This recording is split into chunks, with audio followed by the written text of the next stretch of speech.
জবাব দাও। ছাত্রছাত্রীদের উপর আক্রমণ কেন নরেন্দ্র মোদী জবাব চাই, জবাব দাও। এই অন্তর মন্তরে ছাত্রছাত্রীদের উপর আক্রমণ কেন নরেন্দ্র মোদী জবাব চাই, জবাব দাও। এই জবাব তোমায় দিতে হবে, জবাব তোমায় দিতে হবে, নইলেই সংগ্রাম, নইলেই বিক্ষোভ। ছাত্র সমাজের দাবিকে স্বীকার করে পদত্যাগ না করবে, আমরা এই ঝান্ডা নিয়ে আমাদের জাতীয় পতাকা সহ আমাদের সংগঠনের পতাকা নিয়ে রাজপথে বিজেপির বিরুদ্ধে আমরা সংগ্রাম করে যাব। মনে রাখবে, আমরা শক্তি, আমরা বল, আমরা ছাত্র দল। আর যেদিন এই দেশের ছাত্র দল, ছাত্র সমাজ সিদ্ধান্ত নেবে, তখন এই স্বৈরাচারী বিজেপি সরকারকেও ধুলিকণার মতো উড়িয়ে দেবে। এবং এখান থেকেই আমরা বারংবার ওই স্বৈরাচারী বিজেপি সরকারকে জানান দিয়ে যাচ্ছি যে আপনাদের এখনো যদি হুঁশ না ফিরে, তাহলে জল এতটুক জায়গায় গড়িয়ে যাবে, সেখান থেকে আপনারা বাঁচতে পারবেন না। পার্শ্ববর্তী রাষ্ট্র বাংলাদেশ, আমরা ভারতবর্ষকে বাংলাদেশ বানাতে চাই না, নেপাল বানাতে চাই না।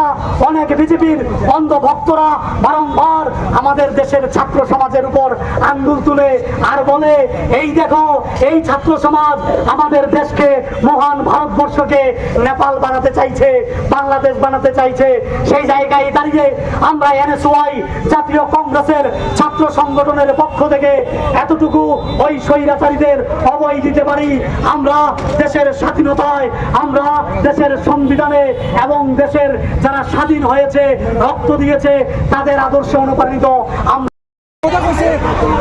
सपोर्टर नहीं आए আমরা সব এখানে सपोर्टर्स তারা অনেক थैंकफुल दे आए से हम लोगों को उससे समर्थन किया, हमारे लिए सपोर्ट करने आए। वो कौन सा ऐसे लीडर है जो आगे से करेगा?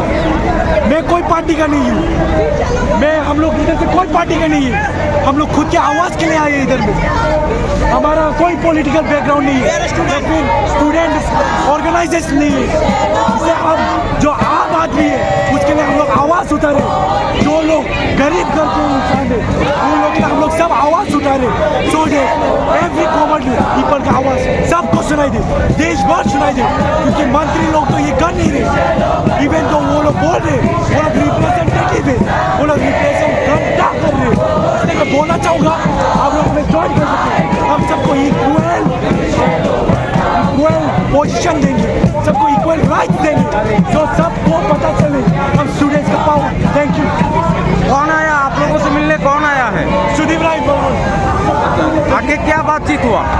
उन लोगों ने बोला कि वो हमारे साथ है, सब जगह वो हमें सपोर्ट करेंगे, हमारा सेम कॉज है, सेम चीज़ के लिए हम लोग प्रोटेस्ट कर रहे हैं, जो हम लोग आगे फ्यूचर में यूथ लोगों का बढ़ पाए, जो स्टूडेंट लोग और भी आगे जा पाए। Thank you. মূলত আজকে সর্বভারতীয় কংগ্রেস কমিটির আহ্বানে আমাদের ত্রিপুরা প্রদেশ এনএসওয়াই এবং যুব কংগ্রেসের একটা সম্মিলিত প্রচেষ্টায় আমরা আজকে ছাত্র কি গুঞ্জ আমাদের যে সর্বভারতীয় অনুষ্ঠানটা চলছে রাহুল গান্ধীজির নেতৃত্বে, আমরা এটা আজকে আমাদের ত্রিপুরা প্রদেশের কংগ্রেসের আহ্বানে বটে আমরা এটা করেছি স্টুডেন্ট হেলথ। গতকাল আপনারা দেখেছেন এই ভারতবর্ষের মধ্যে যখন ছাত্রছাত্রীরা নিট প্রশ্নপত্র ফাঁসের ফলে বারংবার এনএসওয়াই গোটা ভারতবর্ষের মধ্যে আন্দোলন করে যাচ্ছে, যুব কংগ্রেস আন্দোলন করে যাচ্ছে, সেই জায়গায় দেশের বর্তমান এলপি অর্থাৎ রাহুল গান্ধীজি সেখানে বারংবার এই রাষ্ট্রের সরকারকে আহ্বান করেছিল যে এই বর্তমান যে শিক্ষামন্ত্রী আছে ওনার যেন ইস্তফা নেওয়া হয় এবং ছাত্রছাত্রীরা যারা আত্মহত্যা করেছে তারা কেন আত্মহত্যা করলো তাদেরকে একটা মুআওয়াজা দেওয়া হয়, একটা জরিমানা দেওয়া হয় এবং দেশের পার্লামেন্টের মধ্যে একটা আইন যেন পাশ করানো হয় যার মধ্য দিয়ে আগামী দিনে এইরকম ভাবে আর নিট প্রশ্নপত্র ফাঁস হবে না। কিন্তু সেই জায়গায় সরকার যখন বারংবার আমাদের দাবি মানছিল না, এই রাষ্ট্রের ছাত্র সমাজ ওই যন্তর মন্তরে নিরহভাবে তারা যখন আন্দোলন করে যাচ্ছিল 20 দিন ধরে সুনাম ওয়াংচুকজি যেখানে অনশন করে যাচ্ছিল ন্যায্য দাবি দেওয়ার স্বার্থে, যে দাবিগুলিকে আমরা এনএসওয়াই যুব কংগ্রেস এবং সর্বভারতীয় কংগ্রেস সমর্থন করেছে, আমরা দেখলাম সুনাম ওয়াংচুককে জোর করে সেখান থেকে নিয়ে যাওয়া হয়েছে। তারপর যন্তর মন্তরে নিরহ ছাত্রছাত্রীদের উপর সেখানে অমিত শাহ এবং নরেন্দ্র মোদীর নেতৃত্বে সেখানে পুলিশি বর্বরতা করা হয়েছে। তাদের মেরে রক্তাক্ত করা হয়েছে, মাথা ফাটিয়ে দেওয়া হয়েছে, তারা বর্তমানে হাসপাতালে বন্দী।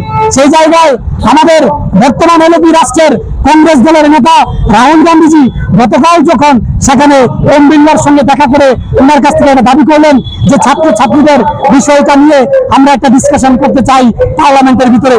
এই পার্লামেন্ট আমাদের পার্লামেন্ট, অর্থাৎ ছাত্র সমাজের পার্লামেন্ট। আমরা এই ভোট দিয়ে নরেন্দ্র মোদী অমিত শাহকে বানিয়েছি।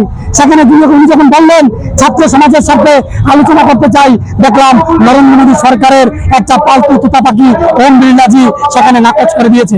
রাহুল গান্ধীজির নেতৃত্বে ওই কায়র নরেন্দ্র মোদীর বাসভবন যখন ঘেরাও করা হলো শান্তিপূর্ণভাবে ছাত্রছাত্রীদের স্বার্থে, আমরা দেখেছি সেখান থেকে রাহুল গান্ধীকে অ্যারেস্ট করে গ্রেফতার করে থানায় নিয়ে যাওয়া হয়েছে।